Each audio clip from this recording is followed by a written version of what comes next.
మనకైతే తెలంగాణలో municipal elections వచ్చేసాయి. ఈసారి మున్సిపల్ ఎలక్షన్స్‌లో బీజేపీ నుంచి పవన్ కళ్యాణ్ వస్తాను అంటున్నారు. మరి డేట్స్ కూడా ఫిక్స్ అయిపోయాయి. కాకపోతే మరి కాంగ్రెస్, బీఆర్ఎస్ అయితే మేము రానివ్వము, క్యాంపెయినింగ్ చేయనివ్వము అని అంటున్నారు. మరి ఎందుకు భయపడుతున్నారంటారా ఏమైనా? భయపడేది కాదు. ఇప్పుడు ఆంధ్ర వాళ్ళందరూ తెలంగాణలో చాలా మంది సెటిల్ అయిపోయారు. ఆంధ్ర వాళ్ళు లేరు, మొత్తానికి ఆంధ్ర వాళ్ళు లేరు అనుకుంటే పవన్ కళ్యాణ్ కూడా రానీకపోయినా కూడా ఒక అర్థం ఉంటది. ఇప్పుడు ఈ తెలంగాణలో ఆంధ్ర వాళ్ళు 70 మాటకి ఎంతన్నా పర్సెంటేజ్ అయితే ఉన్నారా లేరా? ఉన్నారు కదా!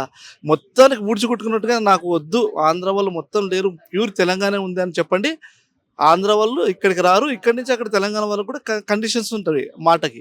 కాబట్టి పవన్ కళ్యాణ్ ఎప్పుడైనా రావచ్చు, ఎప్పుడైనా నిలబడొచ్చు, ఎప్పుడైనా చేయొచ్చు. ఓటమి గెలుపులనేది ఆయన సహజం అది.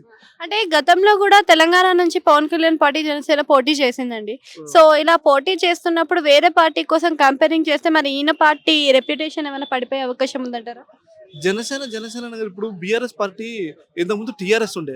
అంటే కేవలం తెలంగాణ రాష్ట్ర సమితి కోసం పెట్టాడు. ఇప్పుడు బీఆర్ఎస్ అంటే మీనింగ్ ఏంది? భారతీయ రాష్ట్ర సమితి.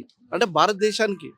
అట్లా ఈయన కూడా జనసేన పార్టీ అనేది ఆంధ్రాలో ఉండొచ్చు, తెలంగాణలో ఉండొచ్చు, ఎక్కడైనా ఉండొచ్చు. దానికి ప్రాబ్లమ్ ఏం లేదు. గెలుపోవటం అనేది దైవాధీనం అది. కానీ నిలబడితే గెలుస్తాడని నమ్మకం అయితే జనాలకుంది. అంటే మరి బీ బీజేపీ ఏమన్నా మరి ఇంత క్యాంపెయినింగ్ చేపించిన తర్వాత ఫార్మ్‌లోకి వస్తదంటారా? బీజేపీయా?